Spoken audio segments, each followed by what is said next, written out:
പ്രകൃതി ഭംഗിയാൽ സമൃദ്ധമായ തിരുവനന്തപുരം ജില്ലയിലെ കിളിമാനൂരിൽ ഭക്തർക്ക് ശാന്തിയും ആശ്വാസവും ഏകിക്കൊണ്ട് നിലകൊള്ളുന്ന പുണ്യസങ്കേതമാണ് കൈലാസം ശ്രീ ശക്തി ഗണപതി ക്ഷേത്രം.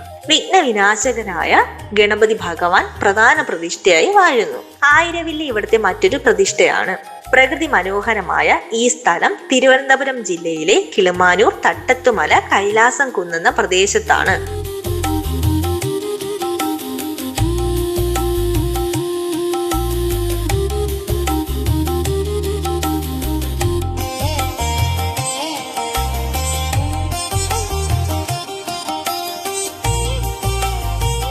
ഈ ക്ഷേത്രത്തിന്റെ ആരംഭവും ചരിത്രവും പറയുകയാണെങ്കിൽ, വിശാലമായ ഈ പ്രദേശം പൗരാണിക കാലം മുതൽ കിളിമാനൂർ കൊട്ടാരത്തിന്റെ അധീനതയിൽ ഉണ്ടായിരുന്നതാണ്. കിളിമാനൂർ കൊട്ടാരത്തിലെ കെ വർമ്മ തമ്പുരാൻ ഏകദേശം 1960 ഈ സ്ഥലം സന്ദർശിക്കുകയും വളരെ ആത്മീയമായ പ്രകൃതി സൗന്ദര്യം നിറഞ്ഞു നിൽക്കുന്ന ഈ സ്ഥലത്ത് പ്രത്യേകിച്ച് ഗണപതിയുടെ ഉപാസകൻ കൂടിയായ തമ്പുരാൻ ഇവിടെ കുറെ സമയം ധ്യാനത്തിൽ ഇരുന്നു.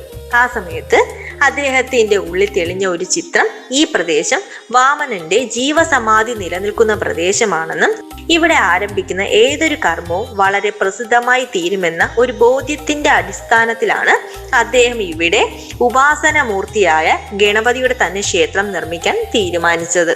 അന്നത്തെ അവസ്ഥയിൽ ഒരു തമിഴ് മാതൃകയിലുള്ള പ്രാർത്ഥനാലയമാണ് അദ്ദേഹം നിർമ്മിച്ചത്.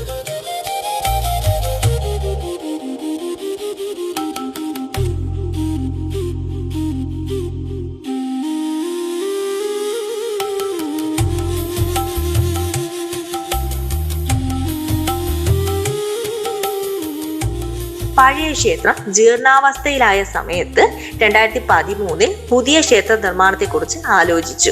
പ്രസിദ്ധമായ ജ്യോതിഷന്മാരെ പങ്കെടുപ്പിച്ച് ദേവപ്രശ്നം നടത്തി കൃത്യമായ ഒരു ദേവഹിതം ബോധ്യപ്പെട്ടതിന്റെ അടിസ്ഥാനത്തിൽ അതിനനുസരിച്ചുള്ള ഒരു ഉപാസനാക്രമവും ക്ഷേത്ര മാതൃകയും നിശ്ചയിച്ചു. ക്ഷേത്ര നിർമ്മാണം ആരംഭിച്ച് 2013 തന്നെ പണി തീർത്ത് പ്രതിഷ്ഠയും നടത്തി. ഈ ക്ഷേത്രം തമ്പുരാൻ ഇവിടെ സ്ഥാപിക്കുന്നതിന് മുമ്പ് ഇവിടത്തെ പരിസരവാസികള് ആയിരവല്ലി എന്ന സങ്കല്പത്തിലാണ് വിളക്ക് കത്തിച്ച് ആരാധിച്ചു പോകുന്നത്. ദേവപ്രശ്നം നടത്തിയ സമയത്ത് കൂടുതൽ പ്രബലമായ ആയിരവല്ലിയുടെ ചൈതന്യമാണ് നിലനിൽക്കുന്നതെന്ന് മനസ്സിലാക്കിയതോടെ തുല്യ പ്രാധാന്യത്തിലുള്ള പ്രതിഷ്ഠാ കോവിലുകൾ പണിത് പ്രതിഷ്ഠയും നടത്തി. കുംഭമാസത്തിലെ ഉത്രട്ടാതിയിലാണ് ഇവിടെ ഉത്സവം നടക്കുക. ഇവിടെ വരുന്നവർക്ക് മനസ്സിന് സമാധാനവും സന്തോഷവും നൽകുന്ന അന്തരീക്ഷമാണ്. പ്രദേശത്തിന് അനുസൃതമായി തന്നെയാണ് ക്ഷേത്രം നിർമ്മിച്ചിരിക്കുന്നത്.